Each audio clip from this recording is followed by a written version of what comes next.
पाथर्डी तालुक्यामधील तिसगाव येथे गोमांस विक्री करणे, गोवंश जनावरांना चारा पाण्याविना डांबून ठेवत त्यांची कत्तल करणे अशा गंभीर गुन्ह्यामध्ये सहभागी असलेल्या रेहान सलीम कुरेशी, जब्बार सलीम कुरेशी आणि अमजद इस्माईल शेख या तिघांना अहमदनगर, नेवासा आणि शेवगाव तालुक्यातून 6 महिन्यांसाठी तडीपार करण्यात आला आहे।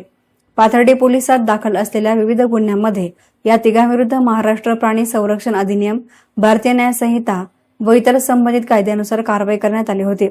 वारंवार गुन्हे करूनही त्यांच्या वर्तनात सुधारणा न झाल्यामुळे त्यांच्याविरुद्ध तडीपारीचा प्रस्ताव सादर करण्यात आला होता। त्यानुसार अप्पर पोलीस अधीक्षक अहमदनगर यांनी तडीपारीचे आदेश दिले होते। तडीपारीच्या आदेशानंतर तिन्ही आरोपींना ताब्यात घेऊन बीड जिल्ह्यामधील आष्टी पोलीस ठाण्याच्या हद्दीमध्ये सोडण्यात आले। तडीपारीच्या कालावधीत आदेशाचे उल्लंघन केल्यास त्यांच्यावर कठोर कायदेशीर कारवाई करण्यात येणार असल्याचं पोलिसांनी सांगितलं आहे।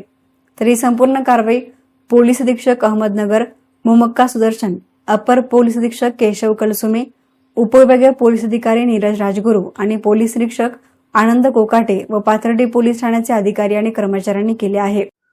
तिसगाव तालुका पाथर्डी येथील जे गोमांस विक्रेते आहेत त्यांच्यावर पाठीमागे गुन्हे दाखल होते।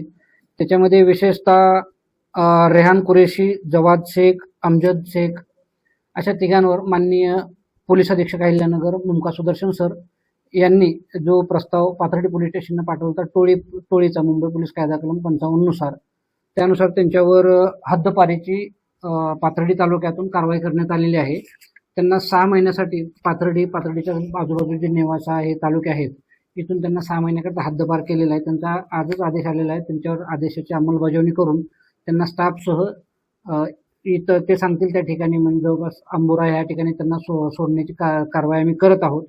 मी खास करून जे या गोमांस विक्रीमध्ये आणि गोमांस कत्तल करण्यामध्ये जे आरोपी इथून पुढे मिळून येतील त्यांच्यावर अशाच प्रकारे कडक कारवाई करण्यात येईल। तसे स्पष्ट आदेश माननीय SP सरांनी दिलेले आहेत। सरांच्या आदेशांची अंमलबजावणी 100% करण्यात येईल। एसना मीडियासाठी प्रतिनिधी सचिन दिनकर, पाथर्डी।